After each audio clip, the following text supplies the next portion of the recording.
Hey guys! Okay, so get ready with me to go buy a car. So let me tell you a story. I've been looking for a car for a year now, and I had a lease before, and I said, I don't know if I want to lease, I don't want to finance, and so I was looking for a car for a family of 4, so I wanted like a 7-passenger that met all my needs, right? And I'm gonna prep my face. So, toner, where are you? Okay. So when I tell you, it's like, I didn't know what I wanted. I said, okay, do I want a European car? Do I want an American car? And I was doing my research, okay, which one is safe because of kids and all that stuff. So before, I wouldn't care. I'm like, whatever, I'll just get whatever car. But now it's like, I want something good in the snow because I don't know, for some reason lately, I just get nervous when I drive in the snow. And maybe because I had a car that was sliding and it was so bad.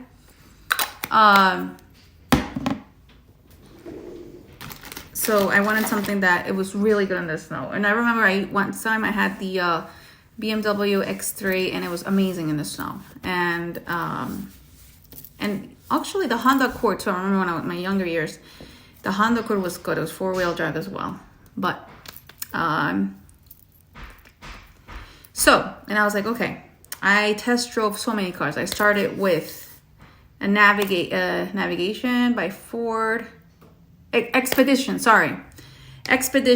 and it was too big, and I was like, oh, it was this last year I started looking for cars, and I was like, it's too big, and I'm like, oh god, I don't know. And my lease was literally expiring in July, and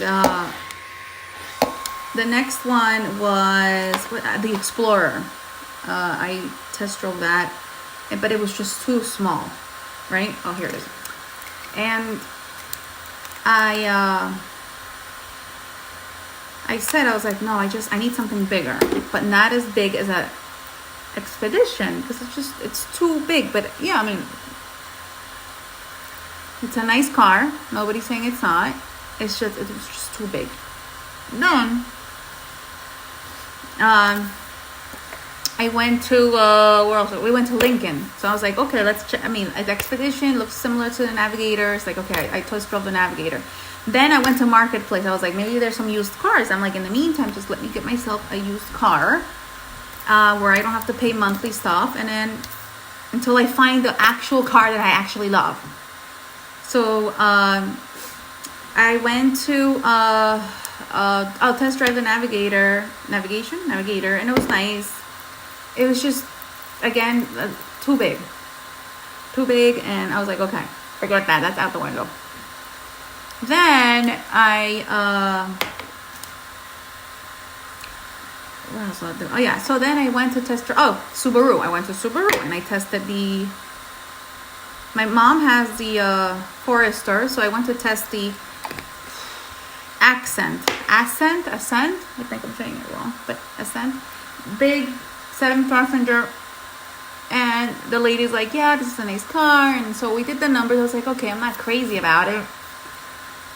And she did the numbers, and it came out to the numbers were like, oh my god, like this is how much I'm paying now. I'm like, I think it's something that I don't love, and I was like, why should I pay this much where I could get something maybe that I really like? So I was like, okay, forget it, I'm just gonna wait.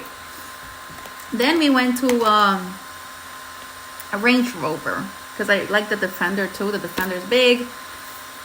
And so I test drove the Defender, and it was a little on the sporty side. It met my needs, eight people, I think, 8 people, and it was really, really nice. The price was okay. It wasn't cheap. It wasn't like, oh my god, ridiculous expensive.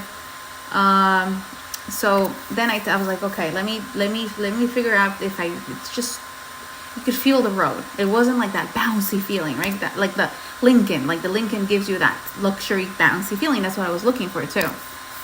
And then so then my husband and I were like, you know what, let's just wait and let's just see what you really like. The Lincoln feel, the softness, and let's see what's out there. And so I continued, and I was like, you know what, let me just get a pre-owned, like old car, and just wait it out into something else looks like. Oh, I also test drove the BMW X7, and again, it's sportish, it's nice, but by all means, nobody's saying that the BMW suck. No, they're really nice cars and very luxurious. I mean, when to lower and higher the volume, you literally just have to flick your finger just like that, and it will raise the volume and lower the volume. You don't even need to touch buttons, literally just like that. So I was like, this is not gonna work out. My husband's Italian and he talks with his hands, so I could see all the buttons going all over the place. I was like, this is not gonna help. This is not gonna work. And it's a more expensive car. It's monthly payments are much more. So I was like, oh my gosh, this is just not gonna work. So I was like, let me just wait. It wasn't, and then the X7 wasn't as big as what I wanted to be. So I was like, okay, let's just move on to the next car. So that's my skincare routine, you guys. All right, so then I went to Marketplace again. I was like, well, somebody's gotta have a car that has all my needs for now. And I met this Italian guy who was selling his Lincoln Aviator. And okay, it was an old Aviator, and I was like, oh my god, it has leather seats, heated, cooling. I mean, it was hooked up. It looked like some pimp had it in the past. The rims were like chrome height. The wheels were like, I don't know, 24-inch. I mean, big. I mean, I don't know if you remember the movie Next Friday, or the Friday After Next with what's his name? Oh god, I can't think of the name. But it was just like that, those kind of a car that jumped up and down. I was like, okay.